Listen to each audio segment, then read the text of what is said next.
Hi everyone, I'm Tim and this is James. We're the owners of Revolution Bike Park and we're here today to give you a little bit more of an update as to what we've been up to and where we are with the park at the moment. So when we spoke in the last video, I said that we were sort of umming and ahhing about delaying the felling of the trees a little bit, mainly down to sort of timber pricing and the sort of hope and expectation that those prices will come up a little bit if we wait a bit longer into the summer. We have, since the last video, officially sort of put things on hold for about a month. We'll sort of recheck back with contractors after that point to see if the prices have improved.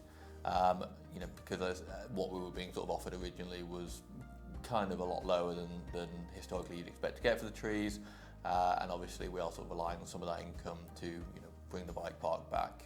It's not really the ideal news we want about the trees, having to obviously delay what's going on, but it is what it is. So we've kind of we've been left having some time on our hands, really, innit, I suppose, to let things just settle here and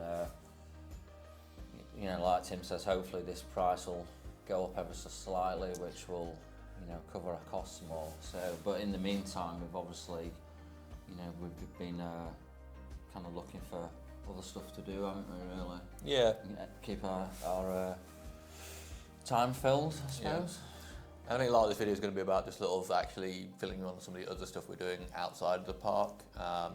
Just for those wondering, timescales wise, the delay in felling the trees shouldn't have a huge impact on some of the earlier timescales we gave, because I think, as I've said in previous videos, the main aim is to hit that sort of end of this year planting window, and we've still got sort of plenty of time to do the felling and hit that window. So we were able to take this time without really delaying the overall project. So fingers crossed, we're sort of still on track, but it's just unfortunately proving a little more complicated than we'd hoped. Yeah, we're just kind of like sat here, unfortunately, with the bike park and being closed, aren't we? But But that brings us on to the, sort of the other things that we've actually been looking into, and if the title of the video is what I'm expecting it to be, the first one I want to talk about is a pretty exciting development that we're working with a local school to actually develop some bike trails for them. Yeah, so the local high school has always had a keen interest in mountain bikes and riding. The area around there is just full of kids riding bikes, and obviously a lot of really good riders live around there now. There's always been kind of like a few little trails in the woods behind there. I've been up there with my lad riding a few times, and a lot of the local kids ride there a bit. So there's a plan starting that the school's looking to kind of develop them trails and just make them a bit more substantial and just something a bit better for the kids to play on. And there's talk of them starting like a mountain bike club and stuff at the school, which my son's going to end up going there in 3 or 4 years, so we're really keen to kind of get involved in that and develop it, isn't it? Yeah, it's been I mean, obviously this area has a huge sort of pedigree for mountain biking.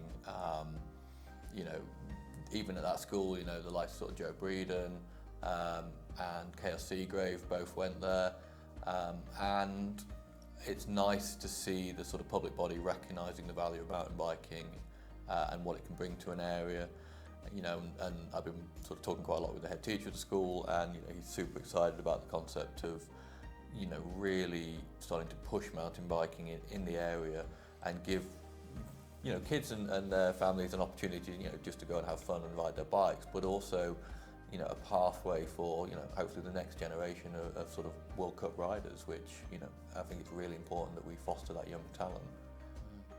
Yeah, there's always been a really good riding community there. There's a real good mix of people in that village that are really looking to help develop that place. There's people helping to look for funding and stuff. Then you've got like the local guys like Powie, Liam and Haz and all them lot who've they've been a big part of the riding scene there for years, haven't they? And they're all kind of looking to help push it along as well, isn't it? So if we can you know, get involved in it and end up building something there, or help with the planning side of it. You know, it's an exciting thing for us, isn't it? Yeah, I mean, and at the moment it's just, you know, we're just volunteering our sort of time to the project to help get it off the ground kind of thing, but you know, eventually it could turn into something that will provide some sort of revenue for the park and help us sort of obviously achieve our goals here as well. You know, just to be clear, you know, obviously it's not going to be sort of like 50-1 Envision type tracks. We are talking about trails for kids, so we're talking about greens and blues. But yeah, something that's going to be really accessible for everyone, and you know, but also with some little bits and bobs that can sort of help people progress and push their sort of abilities forward. So yeah, it's a really nice and sort of exciting project. But yeah, I say we're still in the very early sort of paperwork and funding application stages at the moment. So it's you know, it's early days, but hope to you know, keep you informed and sort of take you along a bit with that journey as well. You know, an amazing thing for the kids of the area, and well, and people like me, I suppose, as well. Yeah. I mean, and my dream is that, you know, this area continues to sort of thrive, and not just like the real local area, but you know, the sort of North Wales area and sort of Wales as a whole.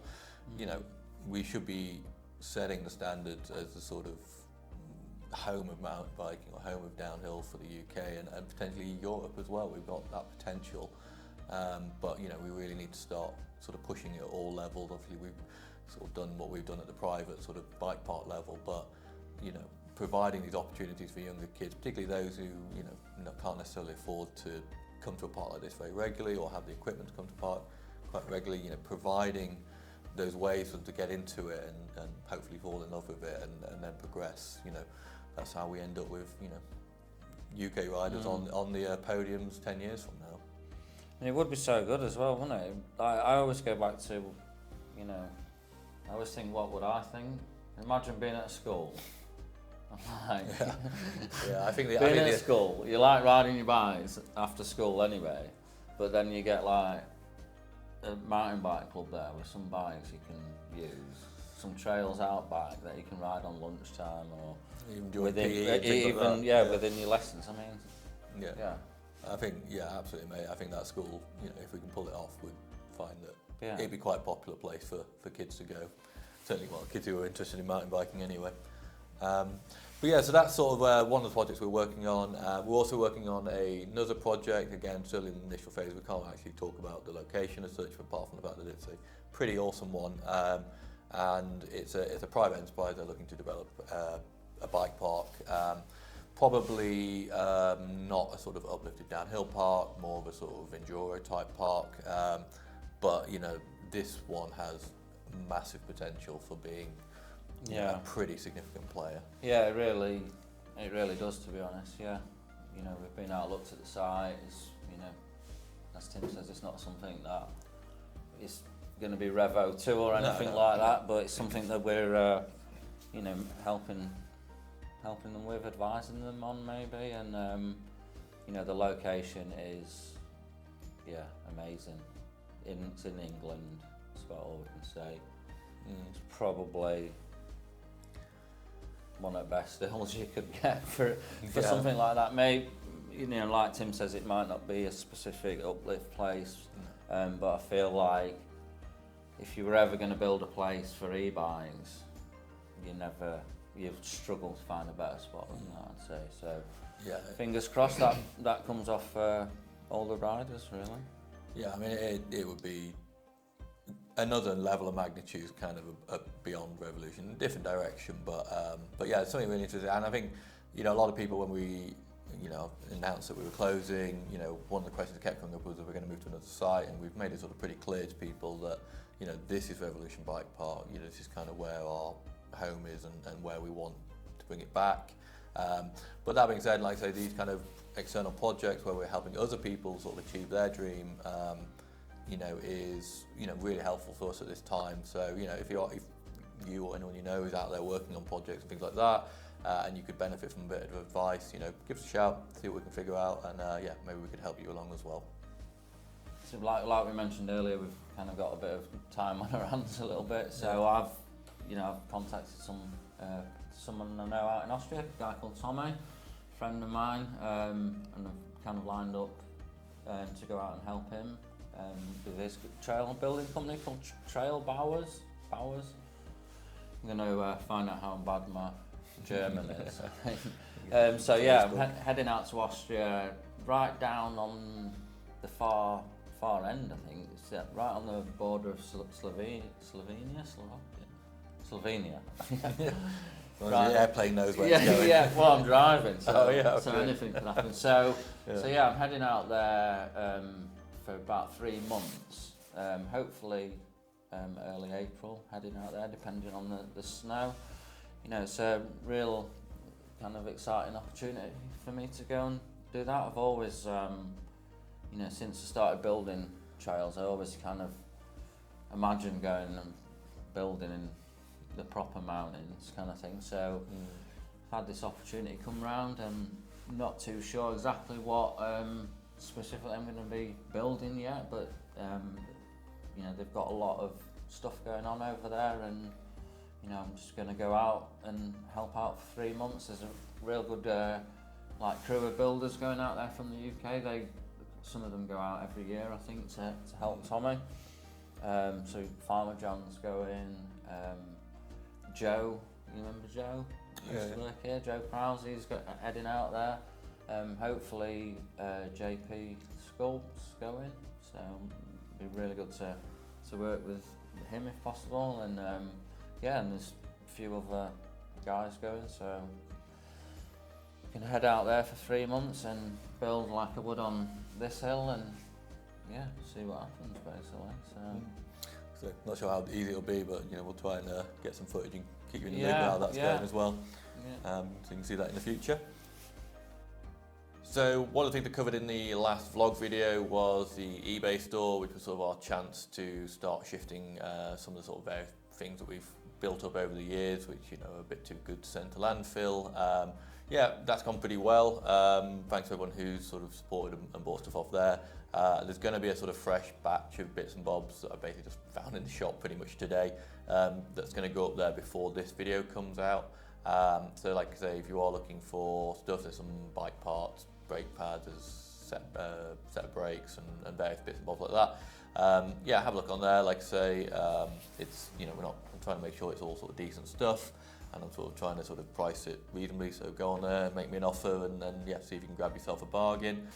Also, we have still got a limited selection of merchandising available still, mainly some hoodies and t-shirts, which you can get through the website. So if you are interested in picking up some of that stuff before it becomes an antique, shall we say, then check out our normal website at revolutionbikepark.co.uk. Have a look in the shop there, and there's a few bits and bobs left in there. Coming up in videos, last week, or about a week ago now, you would have seen the video I did about sort of asking people, or answering one of the common questions I get asked about injuries at the park and how that works. Hopefully you check that out. You might find it interesting, or you might find that it's a bit too close for comfort to watch, but I think it is quite interesting because there are a lot of misconceptions when it comes to accidents and injuries at places like this, and it helps to sort of answer some of them, as well as giving some sort of practical grandma's hat on advice about how to reduce the chance of you having to be treated by someone like myself. And following on from that theme, although to be honest I didn't really realise it until this moment that we were following on the theme, after closing the park, I went down a bit of a rabbit hole with some biking videos, and I've always stayed very clear of any kind of crash videos, even though they're very popular. Part of that rabbit hole had some of those, and I thought that it might be interesting to actually do a kind of fairly cliched YouTube video of reacting to crashes, but from a perspective of a bike park owner that sort of sees it from the non-rider's perspective. So the video's already done. It's going to be out, should be next week, and it's quite interesting and relatively entertaining. So please check that out when it comes out. I think that'll about do it for today. Thanks for stopping by. I hope you enjoyed the video. Feel free to leave any questions and comments below, and we'll pick them up in the next video. For now, make sure you like, subscribe, all that. It really helps to sort of support the channel and support the bike park, and makes it sort of worthwhile keeping you up to date with all this stuff. So thanks for stopping by, and we'll see you in the next video.